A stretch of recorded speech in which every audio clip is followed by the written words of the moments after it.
नमस्कार दोस्तों, मैं हूं डॉक्टर अरविंद नामदेव। मैं शिवालय हॉस्पिटल कोलार भोपाल में पिछले 10 वर्षों से पेट एवं लिवर रोग विशेषज्ञ के रूप में कार्यरत हूं।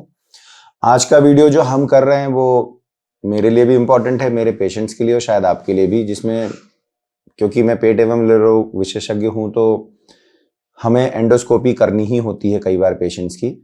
ऐसा इसलिए कह रहा हूँ कि पेशेंट जनरली रेफर्ड होकर आते हैं और जब इंडिकेशंस होते हैं, एंडोस्कोपी यदि करना है ऐसा आपके डॉक्टर ने कहा है और वो हमारे पास आते हैं या मुझे लगता है कि पेशेंट की एंडोस्कोपी होना चाहिए, तो जैसे ही मैं एंडोस्कोपी बोलता हूं तो पेशेंट घबरा जाते हैं एकदम।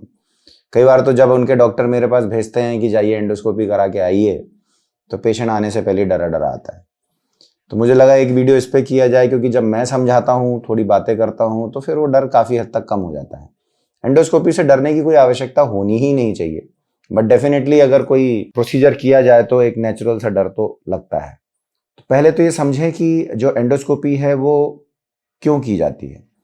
देखिए, बहुत सिंपल सी चीज़ है कि कुछ जानकारी जो आपके डॉक्टर हैं या हम हैं, जो भी ये चाहते हैं कि आपकी परेशानियां ठीक हों, उसके लिए प्रॉपर डायग्नोसिस, एग्जैक्ट बीमारी की जड़, वो पकड़ना बेहद ज़रूरी होता है।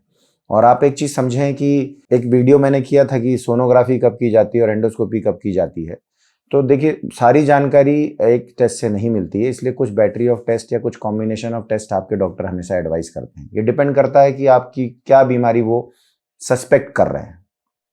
जैसे एंडोस्कोपी के मुख्य इंडिकेशंस में अगर हम देखें तो सबसे इंपॉर्टेंट डिस्पेप्सिया होता है, गैस बन रही है, जलन हो रही है, उल्टी जैसा लग रहा है, या खून की उल्टी भी हो गई कभी, तो ये सब तो देखना ज़रूरी है। गैस बन रही है अगर वो लंबे समय तक है, उसमें कुछ नए लक्षण आ रहे हैं, जैसे वेट लॉस हो रहा है, खून की कमी दिख रही है, एनीमिया हो रहा है आपको, या आपके प्रोग्रेसिव सिम्टम्स आ रहे हैं, खाना अटक रहा है, या उसके साथ में उल्टियाँ ज़्यादा हो रही हैं, तो ये सारे इंडिकेशंस बनते हैं कि अब आपकी एंडोस्कोपी की जाए। क्योंकि ये जो फूड पाइप है और जो स्टमक है जहाँ खाना जाता है, ये एक हॉलो स्ट्रक्चर है, पाइप नुमा स्ट्रक्चर है, और ये स्ट्रक्चर जनरली जो है, इसकी जो फाइन डिटेल्स हैं वो आपकी किसी भी क्रॉस सेक्शनल इमेजिंग यानी कि सोनोग्राफी, सीटी स्कैन, इससे क्लियर नहीं हो पाती है अनटिल अनलेस की बहुत ग्रॉस डिफॉर्मिटी ना आ गई हो। तो जो फाइनल डिटेल्स हैं वो आपके डेफिनेटली किसी एंडोस्कोपिक यानी अंदर जाके जो चीज़ें देखी जाएं उससे बेहतर समझ में आती हैं।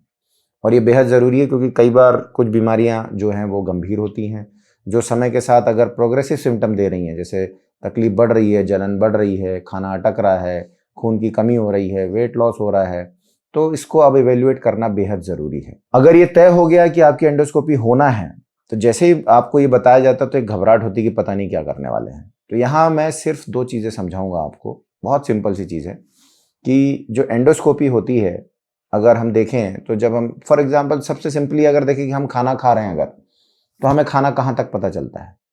अगर हमने खाना खाया तो मुंह में स्वाद आता है, उसके बाद जब हम गुटकते हैं तो महसूस होता है, और उसके बाद कहाँ गया हमें नहीं पता चलता। ऐसे ही एंडोस्कोपी का है कि एंडोस्कोपी जो है वो सबसे ज़्यादा डिस्कम्फर्ट यहाँ करती है गले में, क्योंकि यहीं पे सबसे ज़्यादा प्रोटेक्टिव मैकेनिज्म है। कोई भी चीज़ जो अनवांटेड है अंदर अगर ना जाए तो हमारे यहाँ रिफ्लेक्सेस होते हैं, गैग रिफ्लेक्स बोलते हैं, कि अंदर जाती साथ वो बाहर फेंकता है। Now this is the most important point of endoscopy. आपके एंडोस्कोपिस्ट कितने एक्सपर्ट हैं या कितने अच्छे से करते हैं वो इस पर डिपेंड करता है कि यहाँ से वो स्कोप को कैसे नीचे ले जाते हैं, क्योंकि यहाँ पे खाने की नली है और उसके आगे सांस की नली भी है। सिंपली जैसे बोलें कि अगर हम खाना खाते हैं तो अगर हम खाना आराम से खा रहे हैं, चबा रहे हैं, गुटक रहे हैं, हमें कुछ तकलीफ नहीं होती है, लेकिन वही खाना अगर जरा सा भी, थोड़ा सा भी पानी आपकी सांस की नली में आ जाए, जिसको हम बोलते हैं ठसका लगना, तो आपकी जान निकल जाती है। खांस खांस के परेशान हो जाते हैं, क्योंकि बॉडी का प्रोटेक्टिव मैकेनिज्म है, सांस की नली में खाना नहीं जाना चाहिए, पानी नहीं जाना चाहिए, वहाँ सिर्फ हवा जा सकती है, तो बॉडी उसको फेंकती है। अब यही कार्य जो अगर आपके एंडोस्कोपिस्ट कर रहे हैं और अगर उन्होंने सांस की नली को छू दिया, टच भी कर दिया, तो it is a horrible experience. But अगर वो प्रॉपरली ठीक से बिल्कुल पीछे आराम से आपकी जो है फूड पाइप को नेगोशिएट करते हैं without touching, then it's not a problem at all. बिल्कुल ये ऐसा है जैसे आपने पानी पिया है, वैसे ही आपका स्कोप धीरे से चला जाएगा अंदर, और इसके आगे आपको पता नहीं चलता है। नीचे जो सारी चीज़ें हैं उनके सेंसेशंस इतने नहीं है कि तकलीफ हो। तो और आई थिंक कि एंडोस्कोपी जो है मुश्किल से 2 से 5 मिनट का काम होना चाहिए, ज़्यादा से ज़्यादा 7 मिनट। तो जनरली जो सॉफ्ट इंडिकेशंस होते हैं या जो अपने को पैथोलॉजी है, it's just like opening the window, कि हमने खिड़की खोली और बाहर हमें सब दिखना शुरू हो गया। ऐसे ही जब हम अंदर देखते हैं तो आपके एक्सपर्ट जो डॉक्टर्स हैं वो 2 से 5 मिनट में आपकी पैथोलॉजी सारी डिटेक्ट कर सकते हैं। कभी कभी टाइम ज़्यादा लगता है, तो जनरली ये परसीव करने के साथ ही वो आपको सेडेशन देना पसंद करते हैं। तो एंडोस्कोपी बहुत सिंपल सी चीज़ है, एंग्जाइटी होना बहुत नेचुरल है, बट आपके डॉक्टर अगर प्रॉपर काउंसलिंग करते हैं तो एंग्जाइटी नहीं होना चाहिए। दूसरी चीज़, ये जो एरिया है जैसे मैंने बोला यहाँ पे, तो इसके लिए 2 तरीके होते हैं कि यहाँ के सेंसेशन कम किए जाएं। एक होता है लोकल स्प्रे देके, लोकल एनेस्थीसिया, टॉपिकल एनेस्थीसिया। तो उसमें स्प्रे आता है, पीने की दवा आती है, वो आपको दे दी जाती है एंडोस्कोपी करने से पहले।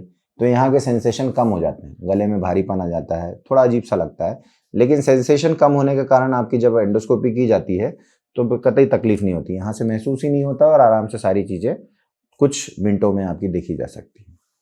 दूसरा, अगर बहुत एंग्जाइटी हो रही है या कुछ थेरेपेटिक इंटेंशन है या ज़्यादा समय लगने वाला एंडोस्कोपी में, तो आपके डॉक्टर जो है विद सेडेशन यानी नींद की दवा देके एडवाइस करेंगे। पूरा बेहोश नहीं करते हैं, इट्स अ शॉर्ट एनेस्थीसिया होता है, कॉन्शियस सेडेशन बोलते हैं इसको, कि आप थोड़े से नींद में चले जाते हैं और आपको महसूस नहीं होता है। वो और भी सिंपल है, आपको जाने से पहले ही नींद की दवा देंगे, आप सो जाएंगे, कब हो गई जांच आपको पता नहीं चलेगी, और जैसे ही ये जांच खत्म हुई, एनेस्थीसिया बंद, आप वापस होश में। तो कहने का मतलब है कि एंडोस्कोपी बहुत सिंपल सी चीज़ है, थोड़ा एक्सपर्ट पे डिपेंड करती है, थोड़ा आपके कॉपरेशन पे डिपेंड करती है। अगर लग रहा है कि एंशियस है तो सेडेशन से आप कर सकते हैं आराम से। और इससे जो इन्फॉर्मेशन मिलने वाली है, मान के चले कि वो किसी और टेस्ट से नहीं मिलती, तभी आपके डॉक्टर इसको एडवाइस करते हैं। तो ये ना सोचें कि एंडोस्कोपी क्यों की जा रही, क्यों ना हमारी सोनोग्राफी करके देख लिया जाए। देखी जा सकती है, पर उससे इन्फॉर्मेशन वो नहीं मिलेगी जो आपके डॉक्टर्स चाहते हैं। एंडोस्कोपी जो है, मेरा ऐसा मानना है कि बहुत ही इन्फॉर्मेटिव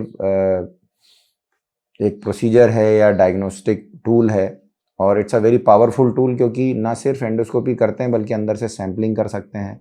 अगर कुछ अर्ली बीमारी मिलती तो उसका सैंपल लेके कंफर्म किया जा सकता है, जिसमें अर्ली कैंसर्स बहुत इंपॉर्टेंट है।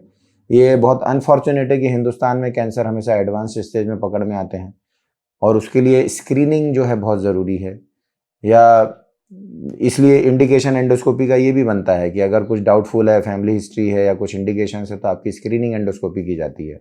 सिम्टम्स कम है फिर भी आपको एडवाइस की जाएगी एक सर्टेन एज के बाद, 50 साल के ऊपर जैसे बहुत कॉमन है, एंडोस्कोपी करा लेनी चाहिए अगर आपके डॉक्टर को लगता है। इसके अलावा कुछ इंडिकेशंस बनते हैं, जैसे सर्वेलेंस होता है कि आपको रिफ्लक्स है, बहुत एसिडिटी है, तो हर 2 से 5 साल में बैरेट्स ईसोफेगस होने के चांसेस अगर लग रहे हैं तो आपके डॉक्टर आपको बार बार एंडोस्कोपी करने के लिए बोलेंगे। इसके अलावा जैसे अगर कुछ जैसे एक्लेजिया है या रिफ्लक्स ज़्यादा है और सर्जरी प्लान हो रही है, तो उसके पहले भी इंडिकेशन बनता है कि एंडोस्कोपी करके देखी जाए कि अंदर सारी चीज़ें कैसी हैं। तो मेरा ऐसा मानना है कि एंडोस्कोपी के लिए डरने की ज़रूरत नहीं है, बस थोड़ी सी कुछ चीज़ों का ध्यान रखें। बहुत सिंपल तरीका है, बेहतर है कि सुबह सुबह कराई जाए, पूरा खाली पेट कराई जाए, ताकि और सिंपल हो।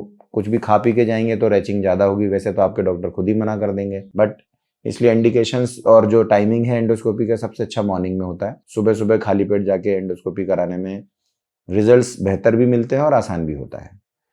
इसके अलावा कुछ पेशेंट्स पूछते हैं इसमें खर्चा कितना आता है, तो खर्चा थोड़ा शहर जो डिपेंड करता है, लोकेशन और शहर के हिसाब से खर्चा घट बढ़ सकता है, बट आई थिंक एंडोस्कोपी आराम से 2000 से लेके 5000 के बीच में कहीं भी हो जाती है, मुझे लगता है। इसके अलावा अगर कुछ क्वेश्चंस हैं आपके, तो आप कमेंट बॉक्स में पूछ सकते हैं।